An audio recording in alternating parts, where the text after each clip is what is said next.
hacen alejar todo modo de mercancía. About a decade ago, there were a group of Ladino activists around the world, and especially based in Jerusalem, that came up with the idea of singling out just one day to recognize the Ladino language and culture, and to dedicate energy and efforts to trying to create some programming around this language and around its important contributions over the last half a millennium. Queridos amigos del Ladino en Seattle, es un grande placer que vos envío los saludos de la Autoridad Nacional del Ladino. Now, therefore, I do hereby proclaim December 5th, 2013 to be Seattle Ladino Language and Culture Day. Yay! One of the ideas was, to recognize not only the way in which Ladino is sort of like on its last legs, but rather the miracle that it even sustains itself in the variety of forms that it does today. And so they designated the first night of Hanukkah as the night to acknowledge and celebrate Ladino Day, because, just as the miracle of the oil in Hanukkah, it lasted much longer than everybody anticipated, so too has Ladino endured longer than people have thought. I felt like I was a minority of a minority, because I knew I was Jewish, but I didn't have like the same Jewish vocabulary that some of the kids had.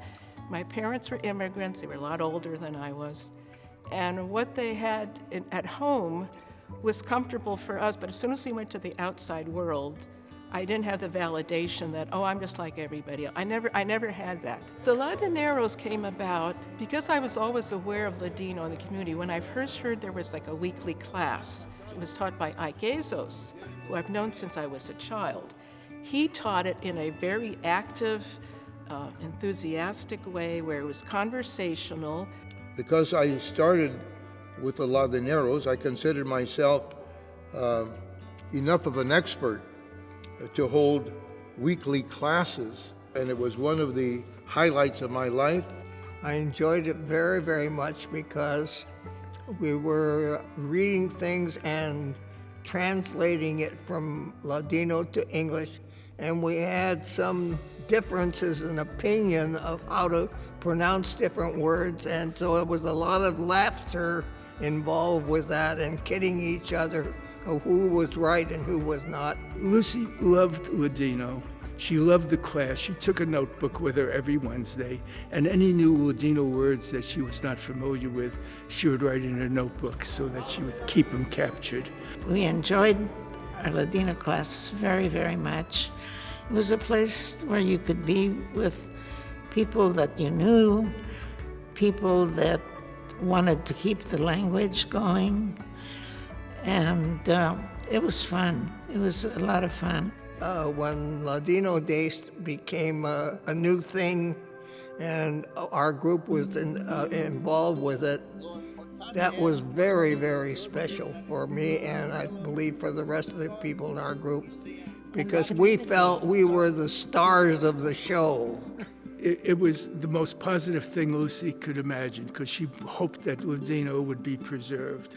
And the fact that it was being held here at the university and students from various schools could come in. Some of them, I think, only came for the food, but they were introduced to Ladino and the culture.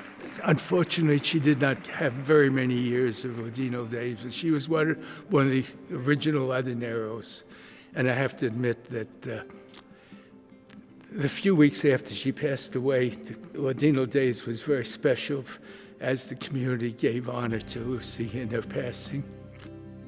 Over the centuries, languages, if they're not spoken in a community on a daily basis, tend to get lost. It's really important to preserve those traditions and that culture, and that language is part of it. And I think that that's the big takeaway from Albert Levy's works, is that we need to carry that on today still.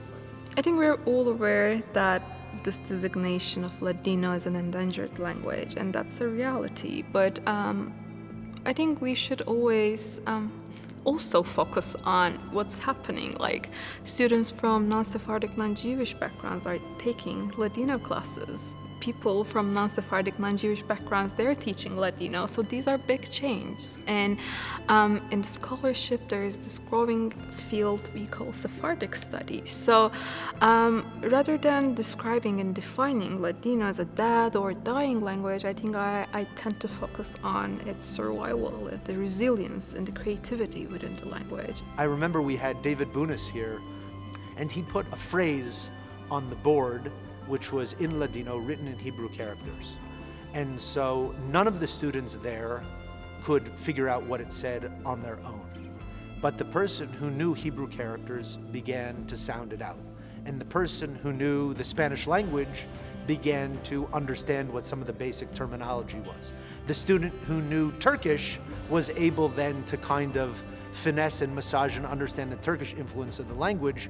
And while none of them on their own could understand what was on the board, together through that collaborative process, they were able to decipher this text. And I think that is a great sort of symbolic encapsulation of what Sephardic history and culture and study can provide for us at the university and also beyond. People come to universities expecting to learn. I mean, not only students, but also community members. They come to university events.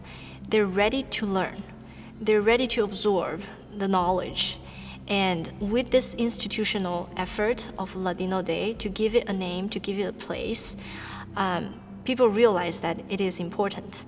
And we're doing a lot to promote it, to pass it to the next generation. My research focused on the transmission and acquisition of Sephardic music in various communities. I first met Hazan Aik Azuz through Zoom. He's amazing. And Hazan Azuz has this so incredible voice that he just sings and it fills the room. I'm happy to see how Ladino is caught on. People have thought that it's going to disappear within a few years, but it certainly hasn't. The fact that the UW has this wonderful department, Sephardic Studies Department, academically, it elevated the language, it elevated the community to know that we are seen and we have a lot to offer, and it's a beautiful cultural thing. The language lasted for over 500 years after the expulsion from Spain. And my generation is the last one to hear it on a daily basis and even speak it to some extent on a daily basis. And after all those years, it's not going to happen anymore. And I have a sense of guilt and a sense of sadness about that. I'm hoping that it keeps on, and I wish I could tell you how. Maybe with the classes at the University of Washington, maybe that will keep it going. The goal of Ladino Day and of tonight's program is to change that, to bring Ladino to... It's already happening, what I've hoped for, in that the preservation of the language almost demands that it stays in an academic scenario, in a school, so that people can pursue degrees in it and they can teach it. Here we are in the halls of academia, and we are dedicating resources and time and energy and investing not only in the past of Ladino, but also its present and its future. Es vuestro deber de levantarnos, todas las ideas las manos darnos. Laborar por el mismo motivo, porque el nombre sefaradí quede vivo. Morenica mi me aman, yo blanca nací. Y del sol del verano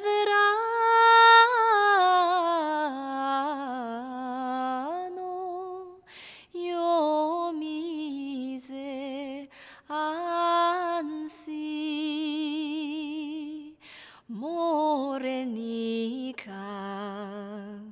graciosica soy.